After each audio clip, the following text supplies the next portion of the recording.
Assalamualaikum warahmatullahi wabarakatuh. Kami dari kelompok 2 akan menjelaskan tentang metabolisme mikroba, khususnya pada anabolisme. Sebelum masuk ke penjelasan, saya akan mengenalkan anggota dari kelompok 2. Yang pertama ada Hilya Milani Salisia, NIM akhir 36, Urfun Nadhiroh, NIM akhir 40, Maifirdawa Rifiati, NIM akhir 42, Khairatun Nisa Privani, NIM akhir 53, Eka Nur Fitriani, NIM akhir 65, dan yang terakhir Nur Aini Juliati Ningsi, NIM akhir 68.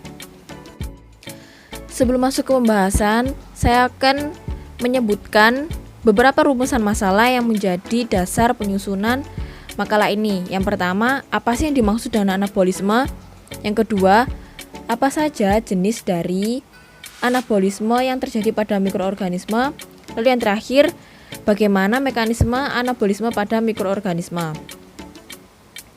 Nah, dari rumusan masalah ini kita akan mendapatkan tujuan, yaitu yang pertama untuk mengetahui pengertian dari anabolisme, yang kedua mengetahui jenis anabolisme pada mikroorganisme, dan yang terakhir untuk mengetahui mekanisme anabolisme pada mikroorganisme. Dalam penyusunan makalah kami memiliki latar belakang yang menjadi dasar penyusunan dari makalah kami. Nah, latar belakangnya yaitu kami menyebutkan bahwa organisme itu adalah organisme mikro atau yang sangat kecil yang kita itu tidak dapat melihat secara kasat mata atau dengan mata telanjang. Nah, maka dari itu kita harus memerlukan bantuan atau alat bantu untuk melihat dari mikroorganisme tersebut. Contohnya yaitu mikroskop yang biasa kita pakai di laboratorium. Nah, dalam mikroorganisme juga memerlukan suatu proses metabolisme untuk melangsungkan kehidupannya, yaitu ada dua jenis. Yang pertama ada katabolisme dan anabolisme. Nah, untuk yang katabolisme kan sudah dibahas di minggu yang lalu dengan kelompok 1. Nah, untuk sekarang dengan kelompok kami akan membahas tentang anabolisme. Maka dari itulah kita menyusun makalah kami dengan tujuan untuk menjelaskan tentang mekanisme anabolisme mikroorganisme. Nah, masuk ke pembahasan pertama yaitu ada pengertian dari anabolisme. Nah, sebelum masuk ke pengertian anabolisme, mengingat kembali atau kita merecall apa sih pengertian dari metabolisme? Nah, metabolisme itu adalah reaksi-reaksi kimia yang berada pada sel yang tujuannya adalah untuk melangsungkan kehidupan dari organisme tersebut. Nah, metabolisme ini dibagi menjadi dua. Yang pertama ada katabolisme, yang kedua ada anabolisme. Nah, katabolisme ini bisa disebut sebagai perombakan atau pemecahan, sedangkan yang anabolisme ini biasanya disebut pembentukan. Kenapa disebut pembentukan? Karena anabolisme ini merupakan proses-proses kimia yang tujuannya adalah untuk menyusun senyawa kompleks dari senyawa-senyawa sederhana yang pada proses tersebut membutuhkan energi atau ATP. Nah, jalur anabolisme yang terjadi ini dia itu memang memakai energi atau ATP. Nah, dari mana sih energi atau ATP ini? Nah, ATP ini berasal dari proses katabolisme atau pemecahan. Nah, pada katabolisme kan menghasilkan energi. Nah, energi inilah yang dipakai untuk membentuk suatu senyawa kompleks dari senyawa sederhana. Nah, disebut anabolisme. Salah satu contoh dari anabolisme yaitu sintesis protein dari asam amino. Jenis anabolisme pada mikroorganisme. Proses metabolisme mikroorganisme itu dapat dibedakan menjadi dua berdasarkan sumber energinya, yaitu fototrof dan kemotrof. Anabolisme yang menggunakan energi cahaya itu dikenal dengan fotosintesis, sedangkan anabolisme yang menggunakan energi kimia dikenal dengan kemosintesis. Anabolisme itu meliputi 3 tahapan dasar. Yang pertama, produksi prekursor seperti asam amino, monosakarida, dan nukleotida. Yang kedua, aktivasi senyawa-senyawa tersebut menjadi bentuk reaktif menggunakan energi dari ATP. Yang ketiga, penggabungan prekursor tersebut menjadi molekul kompleks seperti protein, polisakarida, lemak, dan asam nukleat. Fototrof merupakan mikroorganisme yang menggunakan cahaya sebagai sumber energi utamanya. Fototrof dibagi menjadi dua, yaitu ada fotoautotrof dan fotoheterotrof. Fotoheterotrof merupakan kelompok kecil bakteri yang menggunakan energi cahaya, tapi juga membutuhkan zat organik seperti alkohol, asam lemak, atau karbohidrat sebagai sumber karbon. Organisme ini meliputi bakteri non-sulfur, bakteri ungu, dan bakteri hijau. Contoh, fotosintesis anoksigenik yaitu suatu proses fototrof di mana energi cahaya itu ditangkap dan kemudian akan diubah menjadi ATP tanpa menghasilkan oksigen. 1. Fotosintesis bakteri ungu dan non-belerang CO2 plus 2CH3 CHOHCH3 kemudian menjadi CH2O plus H2O plus 2CH3O COCH3. Yang kedua, fotosintesis bakteri hijau belerang CO2 plus 2H2S menjadi CH2O plus H2O plus 2S. Nah, selanjutnya adalah fotoautotrof yang akan dijelaskan oleh saya sendiri, Nuraini Juliatiningsih, NIM akhir 68. Fotosintesis adalah proses mensintesis senyawa organik kompleks dari unsur-unsur anorganik dengan menggunakan energi cahaya matahari. Organisme yang termasuk fotoautotrof dapat melakukan fotosintesis. Fotosintesis tidak hanya dilakukan oleh tumbuhan, namun juga dapat dilakukan oleh mikroba. Nah, mikroba yang dapat melakukan fotosintesis adalah cyanobacteria dan beberapa jenis alga. Selanjutnya adalah kemotrof. Mikroorganisme kemotrof merupakan mikroorganisme yang bergantung pada reaksi oksidasi dan reduksi akan zat anorganik atau organik sebagai sumber energi mereka. Mikroorganisme kemotrof dibagi menjadi dua, yaitu kemoautotrof dan kemoheterotrof. Yang pertama adalah kemoautotrof, yang merupakan organisme kemotrof yang sumber karbonnya berasal dari karbon dioksida. Organisme ini hanya memerlukan karbon dioksida sebagai sumber karbon, bukan sebagai sumber energi. Bakteri ini memperoleh energi dengan mengoksidasi bahan-bahan anorganik. Energi kimia diekstraksi dari hidrogen sulfida, amonia, ion fero, atau bahan kimia lainnya. Contoh bakteri kemoautotrof adalah bakteri Sulfolobus sp yang mengoksidasi sulfur. Nah, yang kedua adalah kemoheterotrof. Kemoheterotrof merupakan organisme kemotrof yang sumber karbonnya berasal dari senyawa-senyawa organik atau mengonsumsi molekul organik dengan sumber energi dan karbon. Kemoheterotrof dibagi menjadi dua berdasarkan akseptor elektron terakhirnya, yaitu akseptor yang terakhir adalah oksigen dan akseptor yang terakhir bukan oksigen. Apabila akseptor terakhirnya adalah oksigen, contohnya adalah hewan dan hampir semua fungi, protozoa, dan bakteria. Apabila akseptor terakhirnya bukan oksigen, contohnya adalah Streptococcus sp dan Clostridium sp.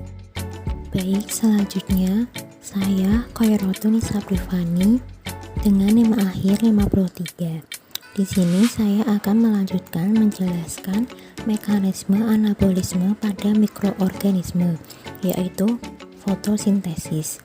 Fotosintesis adalah suatu proses biokimia pembentukan zat makanan karbohidrat yang dilakukan oleh tumbuhan, terutama tumbuhan yang mengandung zat hijau daun atau klorofil. Selain tumbuhan berklorofil, makhluk hidup non-klorofil lain yang berfotosintesis adalah alga dan beberapa jenis bakteri. Organisme ini berfotosintesis dengan menggunakan zat hara, karbon dioksida, dan air serta bantuan energi cahaya matahari.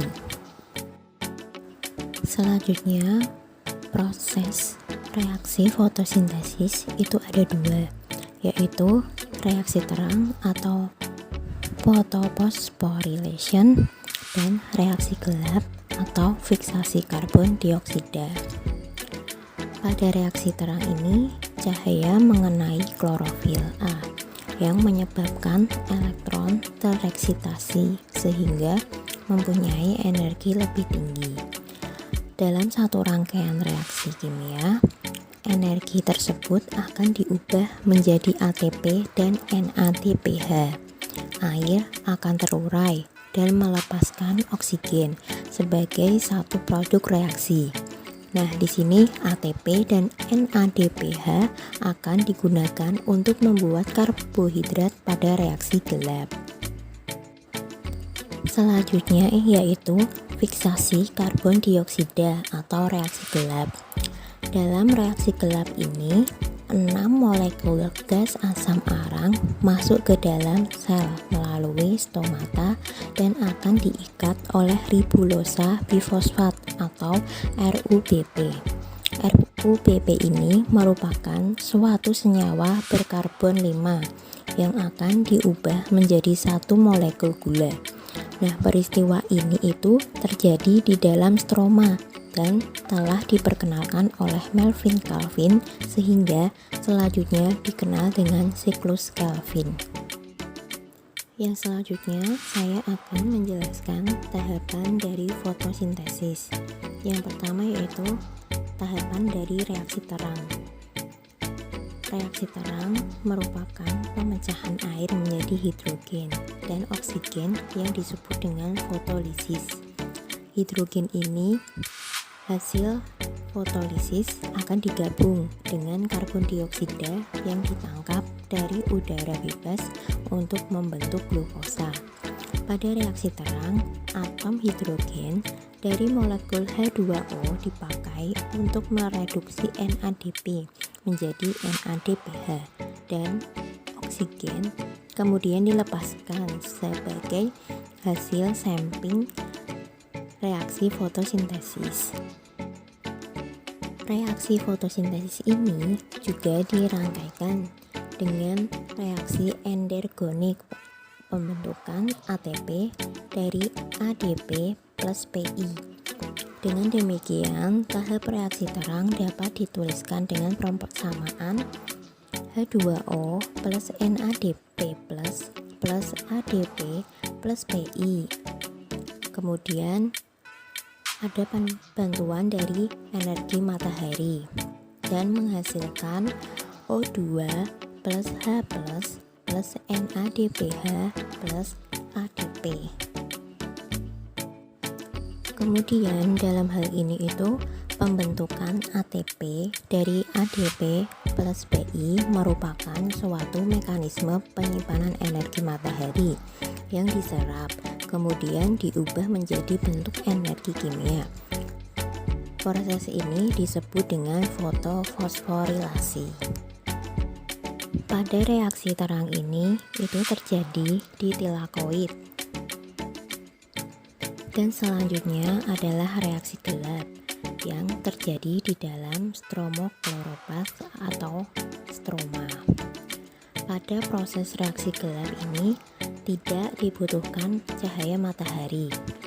Reaksi gelap bertujuan untuk mengubah senyawa yang mengandung atom karbon menjadi molekul gula.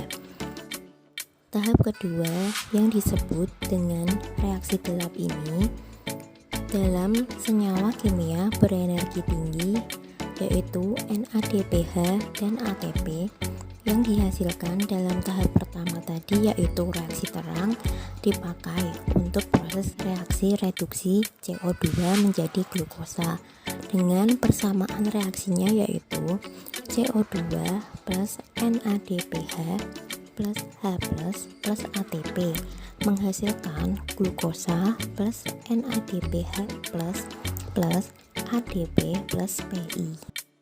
Selanjutnya saya akan menerangkan tentang mekanisme reaksi terang. Mekanisme reaksi terang ini diawali dengan dimana fotosistem 2 yang berpusat reaksi P680 menyerap cahaya, kemudian elektron klorofil tersebut akan menjadikan muatan tersebut tidak stabil. Jadi untuk menstabilkan kembali, fotosistem 2 akan mengambil elektron dari molekul H2O atau air.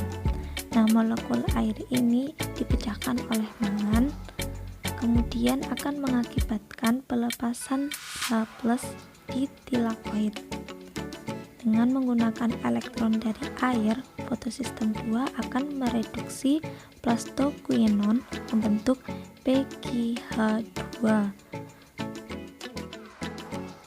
Setelah itu, plastoquinone akan mengirimkan elektron dari fotosistem 2 untuk memompa H+ yang kemudian akan disebut dengan sitokrom B6F kompleks. Nah, sitokrom ini berfungsi untuk membawa elektron dari fotosistem 2 ke fotosistem 1.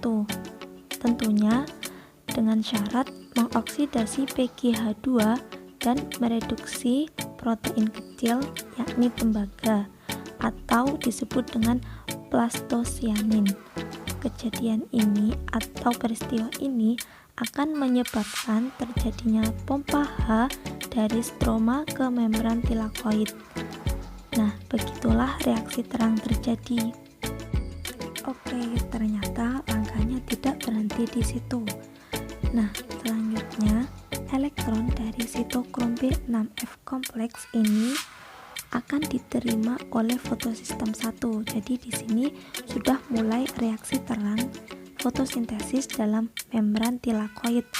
Nah, fotosistem ini menyerap energi cahaya terpisah dari fotosistem 2, namun elektron yang berasal dari H2+ melalui kompleks inti fotosistem 2 lebih dahulu.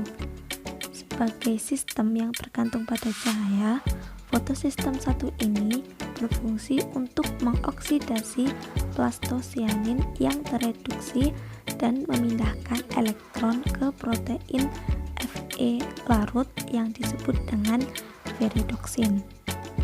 Selanjutnya, elektron dari viridoksin digunakan dalam tahap akhir pengangkutan elektron, yakni untuk mereduksi NADP+ dan membentuk NADPH. Reaksi ini tentunya dikatalisis dalam stroma oleh enzim viridoksin NADP+ reduktase.